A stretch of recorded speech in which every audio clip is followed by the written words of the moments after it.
நம்மளும் தொடர்ந்து 3 நாளாக விஜய் அவர்கள் புதுச்சேரியில் இந்த ரோட் ஷோவுக்கு அனுமதி வழங்கலை பேசிட்டே இருக்கோம். கொடுத்துட்டாங்களா? நேற்றும் போயிருக்காரு. டிஜிபியும் இல்லை, டிஐஜியும் இல்லை, ஐஜி மட்டும் பார்த்துட்டு வந்துட்டாரு. சரி, ஐஜி பார்த்து என்னாச்சு? பர்மிஷன் கொடுத்துட்டாங்களா? கொடுக்கல. அவர் வெளியே போயிருக்காங்க. வந்ததுக்கப்புறம் போய் மீட் பண்ணி. என்னைக்குப்பா ரோட் ஷோ வச்சுருக்காங்க? December 5 sir. 5. இன்னைக்கு தேதி என்னப்பா? 2. ஸோ இதே மாதிரி தானே சார் கரூருக்கும் லேட் ஆகிட்டே இருந்தது. அப்புறம் கடைசி நிமிஷத்தில் பர்மிஷன் கொடுத்தாங்க. ஸோ எந்த பாதுகாப்பு ஏற்பாடுகளும் செய்ய முடியாமல் போச்சு. சீக்கிரம் கொடுத்தா மட்டும் பாதுகாப்பு ஏற்பாடுகள்லாம் செஞ்சுருவாங்களா? இல்லை, டிசம்பர் 5 அப்படின்னா இன்றைக்கி 2ஆம் தேதி. எப்போ பர்மிஷன் கிடைக்கிறது, அதுக்கான ஏற்பாடுகளை பண்ணுறது. பர்மிஷன் கொடுக்குறதா இல்லையான்றது ஜி தானே முடிவு பண்ணோம். சரி, ஃபஸ்ட்டு நீங்கள் இப்போ எதுக்கு பாண்டிச்சேரி போயிட்டுருக்கீங்க? அதான் ஊருக்கே தெரியுமே, இங்கே அனுமதி தர மாட்டீங்க, அங்கேயாவது போய் நடத்தலான்னு சொல்லிட்டு. அதுக்காகவா இல்லை மச்சானை பழி வாங்குறதுக்காக இந்த மச்சான் செஞ்ச வேலையா? தெரில, நீங்கள் சொல்கிறத பார்த்தா. நேற்று தானே பேசணும் விரிவா, மச்சான் வெர்சஸ் மச்சான்னு. இப்போது 2 மச்சானுக்கு ஆப்பு வைக்கிறதுக்கு பெரிய மச்சான் ஒருத்தர் வராரு. யார் சார் அது? திராவிட முன்னேற்ற கழகத்தின் எம்பியும் முன்னாள் மத்திய அமைச்சருமான திரு ஜெகதரட்சகன் அவர்கள் புதுவை முதல்வராகலாம் என்று திட்டமிட்டு பணிகளை தொடங்க இருப்பதாக இன்னைக்கு தமிழ் இந்து நாளேட்டில் செய்தி வந்திருக்கு. அவர் ஸ்டேட் பேங்கோட பெரிய பேங்க் வச்சுருக்காரே சார். அதனால தான் போட்டி சும்மா கும்முன்னு இருக்கும். திமுக சார்பில் நிற்க போகிறாரா? அவர் யார் சார்பில் நிற்கணுன்றதை பிஜேபி தான் முடிவு பண்ணும். அவர் திமுகவில் எப்படி பிஜேபி முடிவு பண்ணா? ஜெயிலுபுரியா? இல்லைங்க சார், ஆனாவணும் அதை வெளியே எடுக்காதீங்க, உள்ள வைங்க சார். இங்கே பாருங்க மாலதி, நான் வேண்டுமென்று சொல்லவில்லை. சீனாவில் செய்த முதலீடு, இலங்கையில் செய்த முதலீடு, இது போக பல்வேறு வழக்குகள் அமலாக்கத்துறையில் திரு ஜெகத்ரட்சகன் அவர்கள் மீது நிலுவையில் இருக்கிறது. திரு பொன்முடி அவர்களே அமலாக்கத்துறை கைது செய்ய இருந்தபோது தன்னுடைய அமலாக்கத்துறை தொடர்புகளை பயன்படுத்தி பொன்முடியை டெல்லிக்கு அழைத்து சென்று, கட்சி காப்பாற்றதையா, நம்ம தான் நம்மளை காப்பாற்றிக்கணும் என்று அழைத்து சென்று பொன்முடியை காப்பாற்றியது அண்ணன் ஜெகத். இப்போ அவருக்கு திமுகவில் என்ன எதிர்காலம் இருக்குது? இவருக்கு துரைமுருகனுக்கு கூச்சம் இல்லை. இன்பன் உதயநிதிக்கு போய் இன்பன் வாழ்கன்னு கூசாமல் கத்துவார். ஜெகதரட்சகன் அந்த அளவுக்கு மோசமானவர் இல்லை. இப்போ அவருக்கு என்ன ஃப்யூச்சர் இருக்குது கட்சியில்? பொதுச் செயலாளர் வரா? திமுக தலைவர் வரா? கருணாநிதிக்கு அவரோட மரியாதை தெரியும். மிகச்சிறந்த சொற்பொழிவாளர், தமிழ் சொற்பொழிவாளர். கூகுளில் போட்டுப்பார், யூடியூப்பில். அவருக்கு இவரோட அருமை தெரியும். பேசுகிறதோட அருமை என்னன்றது இப்போ இருக்கவங்களுக்கு தெரியுமா? அட்லீஸ்ட் பாண்டிச்சேரிக்கு போய் போட்டிட்டாருன்னா சிஎம் ஆகலாம்ல. எப்படி சிஎம் ஆக முடியும்? காங்கிரஸுக்கும் ஏற்கனவே திமுகவுக்கும் தான் பஞ்சாயத்து ஓடி இருக்காங்க. திமுக சார்பில் இன்னும் தனியாக ஜெயிச்சா, அல்லது திமுகவிலிருந்து விலகி புதுவைக்காக தனி கட்சி தொடங்கி ஜெயித்தால், பிஜேபி உதவியோடு ஜெயித்தால். இப்போ எதுக்கு பிஜேபி இப்படி ஒரு பிளானை பண்ணுது? திமுக அங்கே ஜெயிக்கக்கூடாது, காங்கிரஸும் ஜெயிக்கக்கூடாது. சார்ல்ஸ் ஒரு நம்பிக்கை முகம் தானே. அவர் தான் பிஜேபி முதல்வரை எதிர்க்கிறார்ல, 48 மணி நேரம் கெடு விதிக்கிறாரு. பிஜேபியோடு கூட்டணியில் இருக்கக்கூடிய அரசு தானே புதுவை அரசு. அந்த அரசுக்கு கெடு விதிக்கிறாரா இல்லையா? 48 மணி நேரத்துக்குள்ளே நீங்கள் இது கண்டுபிடிக்கணும் அப்படின்ட்டு. அவங்களுக்கு கூட தான் இந்தியா ஃபுல்லாக பிஸ்னஸ் இருக்குது. பிஜேபி நினச்சா அவரையும் தான் தன் சார்பாக மாற்றிக்க முடியும். அதான் வெளில அப்படி பேசிக்குவோம். பாண்டு எத்தனை கோடி கை மாதிரி இருக்குன்னு தெரியும். அது அவங்க அப்பா, இது மகன், விவரம் தெரியல, அதனால சவால் விட்டுட்டு இருக்காரு. ஜான்குமார் வச்சே அடிப்பாங்க அவரை, பார்க்குறியா? எப்படி வேணாலும் நடக்கும். இதுதான் அரசியல். அதுவும் புதுவை அரசியல் தமிழ்நாட்டு அரசியலை விட தலை சுத்துது. இன்னைக்கு செய்தியை பார்த்த உடனே 2014 புதுவை முதல்வர் ஆகலாம் என்று முயற்சி செய்தார்கள். திரு ஜெகதரட்சகன் அவர்கள் முயற்சி செய்தார். இந்த குடும்பத்துக்கும் சரி, ஜென்ரலாகவே இன்னொரு மாநிலத்தில் போய் முதல்வர் ஆகிறத விரும்ப மாட்டாங்க. இப்போ டெல்லியில் முதல்வர்கள் மாநாடு நடக்குதுன்னு வச்சுக்கோங்க. கருணாநிதி முதல்வர்னு உட்காந்துருப்பாரு, ஜெகதரட்சகன் ஒரு முதல்வர், நானும் தான் சிஎம்னு உட்காந்துருப்பாரு. வாட் நான்சென்ஸ் அப்படி. அதனால அனுமதிக்க மாட்டாங்க. இப்போ இந்த பாரு தம்பி, அந்த சீனா முதலீடு சம்மந்தம் 10,000 கோடி முதலீடு, நீ கேஸை போட்டுமா என்ன சொல்கிறேனோ? இல்லைங்க, நான் வந்துடுறேன். பிஜேபி ஆதரவோடு ஒரு புதிய கட்சி தொடங்கி பிஜேபி ஆதரவோடு போட்டியிட்டு வெற்றி பெற்ற பிறகு, சட்டப்பேரவை தேர்தலுக்கு பிறகு அவரது அரக்கோணம் தொகுதியை ராஜினாமா செய்ய வைத்து அந்த இடத்தில் அதிமுக பிஜேபி வேட்பாளர் வெற்றி பெற்றார். நான் சொல்கிறதெல்லாம் வெறும் தியரி, கேட்குறதுக்கு நல்லா இருக்குதா? 39 தொகுதிகளிலும் நாங்கள் வெற்றி பெற்றோம்ன்றதை உடைக்கலாமா? எங்கே வெற்றி பெற்றீங்க? 39 வந்துட்டோம் இல்லை. அதிமுக ஆட்சி அமைந்த பிறகு நடக்கக்கூடிய மக்களவை இடைத்தேர்தலில் திமுக வெற்றி பெற்று விடுமா? சரி, ஜெகதரட்சகன் அங்கே போய் வழக்கிலிருந்து அவரை காப்பாற்றிக்கிட்டாரு என்று மற்றவர்களும் என்ன வாய்ப்பு இருக்கிறதா இல்லையா? கௌதம் சிகாமணி, கலாநிதி வீராசாமி எல்லாத்துக்கும் ரூட்டு போட்டு கொடுக்குறீங்களா? ஏம்பாண்ணா அப்படிலாம் இல்லை. இப்படி தானே திங்க் பண்ணுவாங்க. ஜெகதரட்சகன் மேலே இருக்கிற அமலாக்கத்துறை வழக்குக்காக ஸ்டாலின் போய் பேசி காப்பாற்றி விடுவார் அவரை. நேரு கேஸுக்காக போய் காப்பாற்றி விடுவாரா? அனிதா ராதாகிருஷ்ணன் கேஸுக்காக போய் காப்பாற்றி விடுவாரா? கீதா ஜீவன் வழக்குக்காக காப்பாற்றி விடுவாரா? தென்னரசு வழக்குக்கு காப்பாற்றி விடுவாரா? உதயநிதியை தவிர யாருக்காவது மெனக்கிடுவார் அவர்? அப்போ எதுக்கு அவங்க கூட இருக்கணும்? நான் ஜெயிலாக கட்சியான்னு கேட்டால் என்ன முடிவு எடுப்பாங்க? அவங்களோட வாழ்க்கையை தான் முடிவெடுப்பாங்க. அதை வச்சு தான் நான் சொல்கிறேன். இது ஒன்றும் சரி, பிஜேபி எப்படிப்பா அரசியல் பண்ணுது சொல்லுப்பா. அமலாக்கத்துறை, சிபிஐ. ஆனா அவங்க இவ்வளவு நாள் இந்த பக்கம் தமிழ்நாட்டுல கான்சென்ட்ரேட் பண்ணல. நம்ம வருவாங்க, நான் தான் சொன்னேனேம்மா முடிட்டு இந்த மாசம்ட்டு. இந்த மாநிலங்கள் எல்லாம் கான்சென்ட்ரேட் பண்ண அளவுக்கு தமிழ்நாடு கான்சென்ட்ரேட் பண்ணதில்லை இது வரைக்கும். தேவை இப்போது தானே எழுந்திருக்கிறது, தேர்தல் இப்போது தானே வருகிறது. அவசரப்படாதீங்க. Tommy is getting ready. பயிர்காலம் வந்தால் தானே விதைக்கிறோம். இப்படி அருமையாக சொல்கிறான் பாருங்க.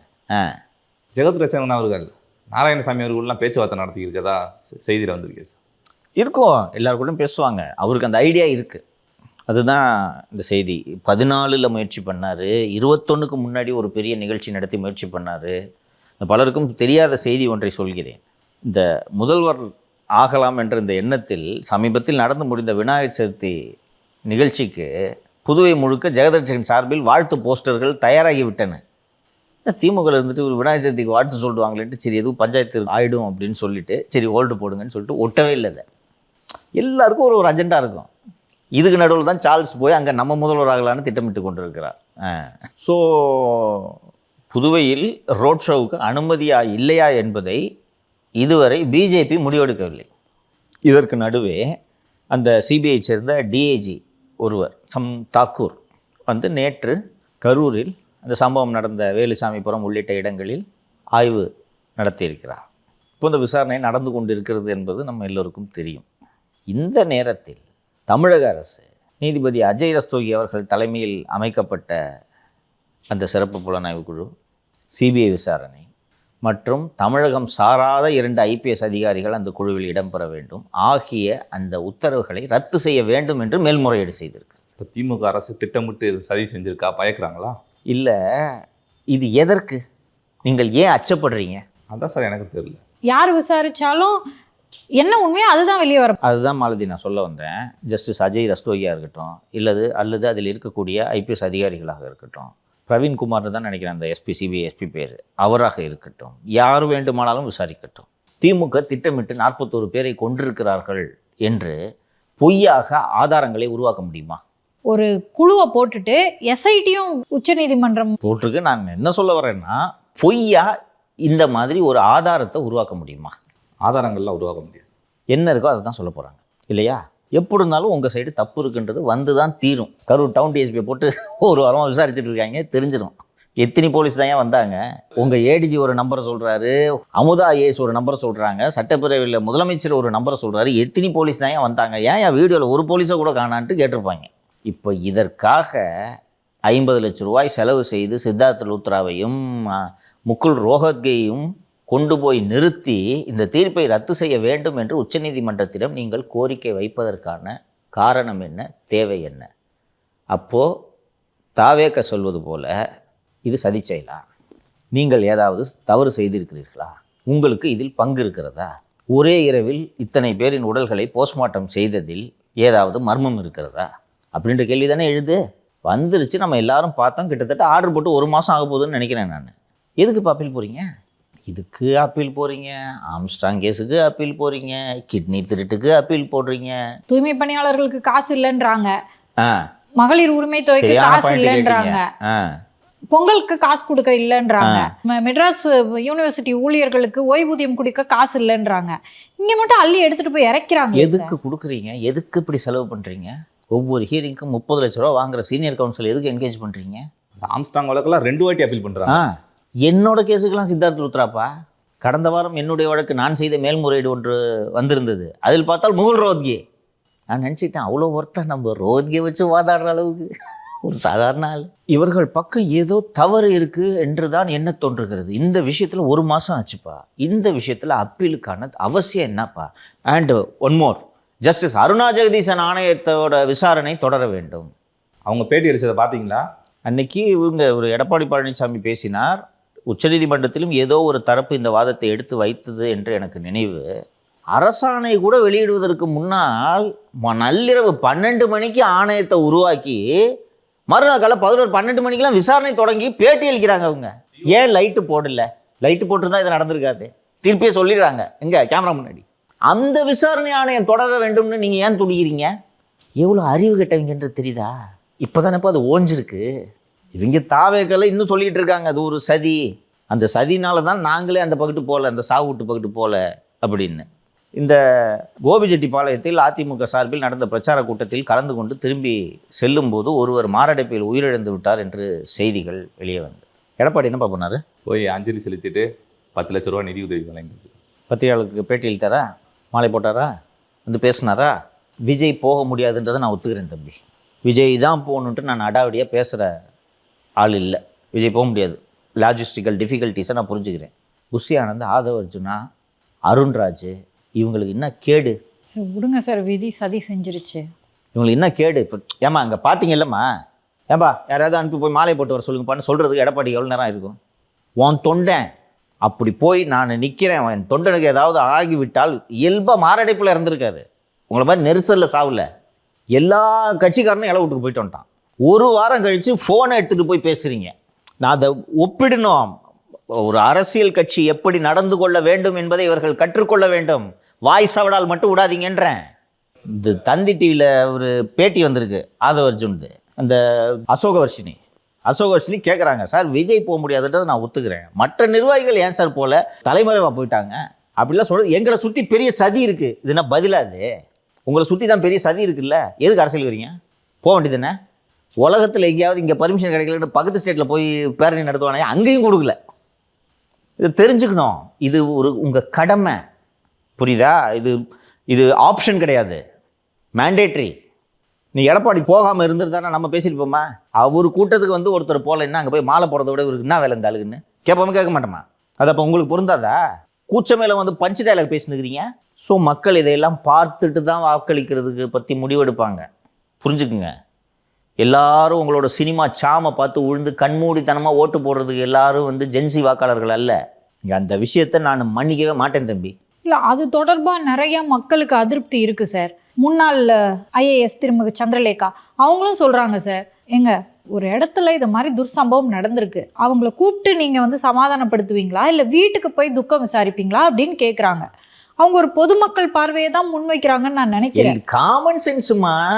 நீங்கள் இந்த பனையூருக்கு வர வச்சு நீங்கள் இது பண்ணது இதெல்லாம் லேட்டஸ்ட் ஸ்டேஜ். இதெல்லாம் விடுங்க. நீங்கள் பல்வேறு காரணங்களை நீங்கள் சொல்லலாம். உங்கள் நிர்வாகிகள் ஏன் வீட்டுக்கு செல்லவில்லை? அவ்வளோ பேர் ஃபோனை சுவிட்ச் ஆஃப் பண்ணிட்டு வாட்ஸ்அப் குரூப்லேருந்து வெளியில் போயிட்டு சுற்றிக்கிட்டு இருந்துட்டு இன்றைக்கி வந்து பஞ்சு டைலாக பேசுகிறீங்க, பிளாஸ்ட்டுன்றீங்க. அப்போ ஒரு கிரைசிஸ் வந்தால் இப்படி ஓடக்கூடிய உங்களுக்கு நாட்டை ஆளணுன்ற ஆசை ஏன் என்று தான் நான் கேட்கிறேன், மக்கள் கேட்கிறார்கள். இதை தொடர்ந்து கேட்பாங்க. போய் அவர் சொல்கிறாரு, அது கேட்குறாங்க அசோகவர்ஷினி, சார் விஜய் போல பரவாயில்ல சார், நீங்கள் நிர்வாகிகள் ஏன் சார் ஃபோனை சுவிட்ச் ஆஃப் பண்ணிட்டு ஓடுறீங்க அப்படின்னு கேட்டால் எங்களை சுற்றி ஒரு சதி நடக்குது. அதிலே திமுகவே எதிரி இல்லைன்றார் சார். சொல்கிறது எல்லாரும் ஓரணியில் இருக்கணுமா, அப்புறம் திமுக எதிர்க்கணும். நீ இதை பாரு, 40 நிமிஷம் பேட்டி, கடைசி வரைக்கும் புரியாது உனக்கு என்ன சொல்ல வர்றாருன்னு. அசோகவர்ஷினி கிராஸ் கொஸ்டின்ஸ் ஏதாவது கேட்டால் நான் என்ன பேச விடுங்க, அந்த கேள்வியை கேட்க விடுறதில்ல, கடைசி வரைக்கும் அந்த கேள்விக்கு பதிலே சொல்கிறதில்ல. அசோகவர்ஷினி திருப்பி கேட்குறது அதிமுக ஊழல் கட்சியா இல்லையா. ஜெயலலிதா பற்றி கேட்குறாங்க, இறந்து போனவங்களை பற்றி நாங்கள் பேசுறதில்ல. திமுக ஊழல் கட்சின்னு சொன்னோன்னே திமுக மேலே சர்க்காரியா கமிஷன் ஊழல்லாம் இருக்கணும்னு அசோகவர்ஷினி கரெக்டாக கேட்குது அந்த பொண்ணு. சார் அது நிரூபிக்கப்படாத குற்றச்சாட்டு, இது நிரூபணமான குற்றச்சாட்டு அப்படின்னு சொன்ன பக்கமாக இருக்குது அதில்.